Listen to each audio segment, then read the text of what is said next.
my Grandpa Emmanuel's Christmas artichokes. I don't know if you know this, but artichokes actually have gender. You want male artichokes, the ones with the pointy leaves, that are really generous. As I'm cleaning the artichokes, I have a big pot of water coming to a boil.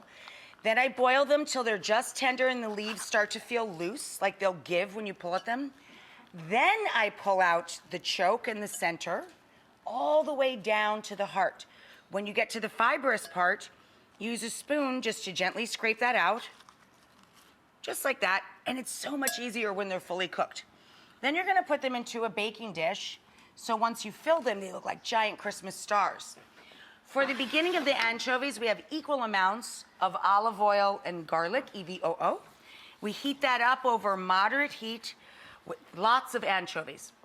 We use 7 or 8 anchovies per large artichoke. They taste more like salted nuts, legitimately, than they taste like fish. They don't taste fishy at all.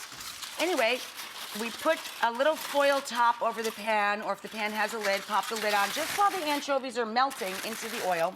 And they really will. They will literally melt. I didn't chop these at all. Then we add our garlic and lots of black and red pepper. You mix this together, your garlic, your anchovies, and your lemon zest, and your crushed red pepper flake, and you toast up some breadcrumbs. These are Italian breadcrumbs that come already nice and toasty. And then you let this cool completely. Come on down here, I'll show you what happens next. Once we let them cool completely, we take the breadcrumbs and we add equal huge amounts, a big handful, cup each, of Parmigiano and Pecorino cheese, and about the same of parsley and mint. We mix that all together. Delicious Italian cheese-scented sand is what this feels like.